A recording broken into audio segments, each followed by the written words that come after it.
I'd like to just start off by telling my story, how I got here in front of you today, and then I get into some solutions and things I think that we could do to help our community grow as a people. My name is Kunta Batney, like Dr. Hamilton said. I am a native Washingtonian. Born and raised here in Southeast DC, moving around every part of the city. So I was born 1979. My mom, she got incarcerated in 81. My dad got incarcerated in 83. My dad never made it home from Lower Prison. He got killed in 85. My mom came home in 91, but you know, she had to do some years in the halfway house before I was able to get into her care. So I got into her care about 94. By that time, I was already ripping and running the streets. Stood in her household for about, I lasted about a year and a half, no more than 2 years, before I was like back out on the corner, ripping and running. I dropped out of high school in 98 and Dunbar Senior High School. I was locked up by 1999. So when I came home, I went to Sasha Bruce Youth Build Program. There I got a GED, a pre-apprenticeship certificate in instruction. And I went to join the Carpenters Union, worked my way up from an apprentice to a journeyman to a foreman. Now I'm a representative for the Carpenters Union. All right.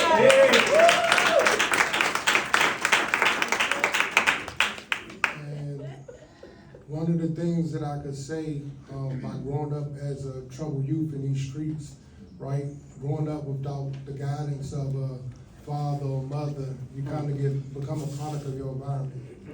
And you had no vision, right? I had no vision to see 5, 10 years down the road. But when I joined the Carpenters Union apprenticeship, I knew that when I came home, I had 3 years on paper, so I needed to do something to make sure that I could survive these 3 years without getting in trouble. So the apprenticeship way was to go, and I got inside of that lane, and I worked my way up, and that's how I got here in front of you today. So I know that the youth, like that's coming up in the underserved communities, it's hard for them to vision because we have a lot of first generations of. Right, so the vision that I had was once I got inside that apprenticeship program, I knew that how many hours I needed and how much school time I needed to get to my second, to my third, to my fourth year to get out of the apprenticeship. And as a convicted felon, at the time, I think I started off making like $13 as a first year apprentice, and I was like, fourth year, I'll be making 23. That's great. So that's not even including like my benefits because I got Blue Cross Blue Shield healthcare, annuity, and a pension. So now our pay scale went up since I joined. It's about $34 now. But the benefit package is about $50 So you looking at someone that's right here in front of you today that makes 6 figures a year, like with a GED.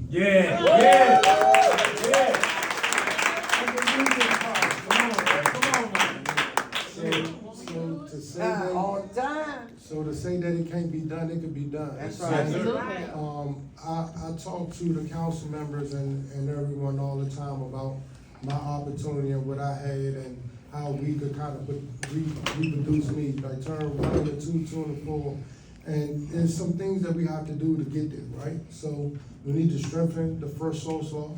Yes, sir. We need to make sure that that's a law that protects DC residents where it ensures them that they have some type of right on the job, especially these construction jobs. As you can see, our city skyline changing.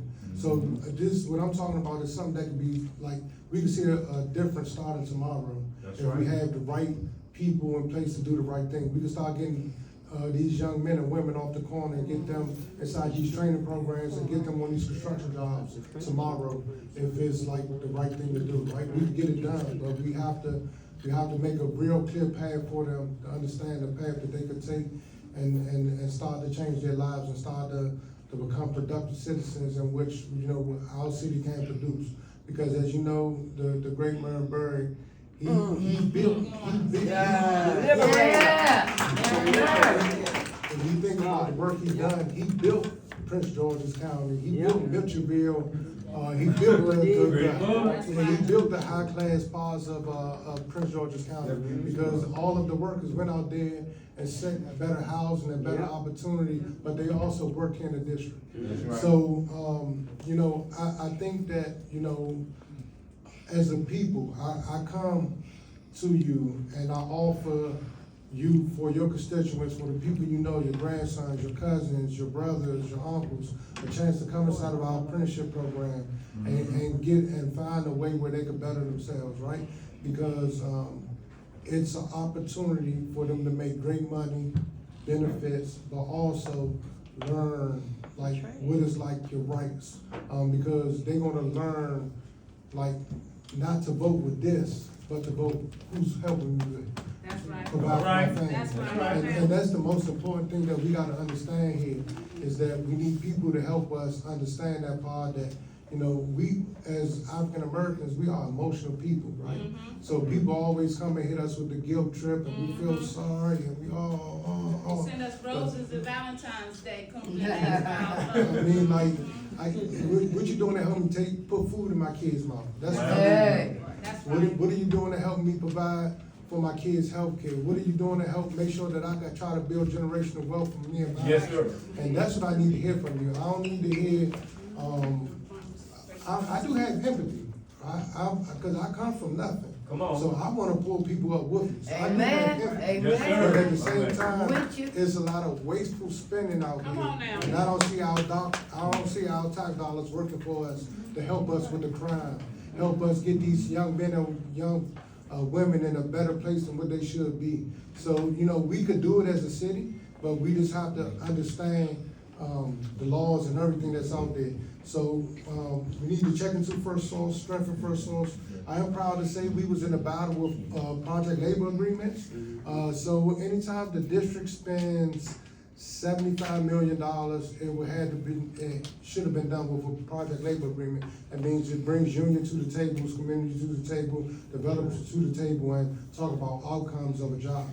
So we were successful with getting that threshold lower from 75 to 50. It don't start until 2026, but Joe Biden, on the federal side, he put anytime the federal government spent $35 million or more, it should be done with a project labor agreement.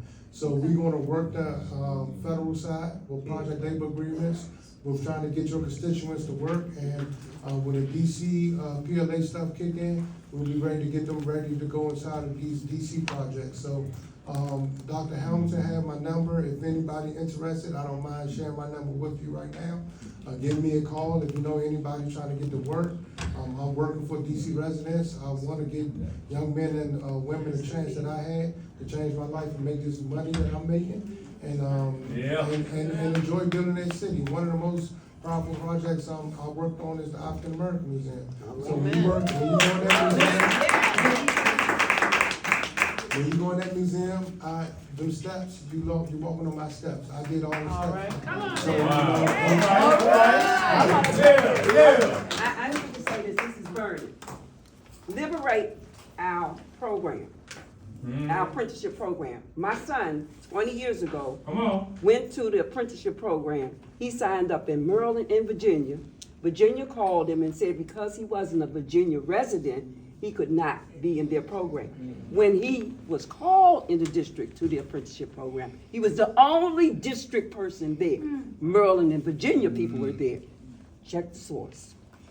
Okay, well. Check the source. I'm just saying, I don't know which program that was. he was an electrician. He's a journeyman electrician now. Okay, yes, the electrician was probably one of the harder electrician I unions, understand. was one of the harder unions to get into. I know electricians, elevator, Yeah. some of them was kind of hard to get Yeah. into. But that stigma is broke, right? So we have to use things that's for our favor. You know, Okay. we heard the word DEI, right? diversity, Right. equity, and inclusion. You have to use some things Absolutely. some laws that's set for you, and you That's know right. how to talk and get them to work for you in your favor, so that you can understand how to use these angles. And I think like, come to places like this where we all talk, and we all get an understanding of what's out there, I think it give us a better chance. Thank So, you, thank you. I'm in right there. Thank you.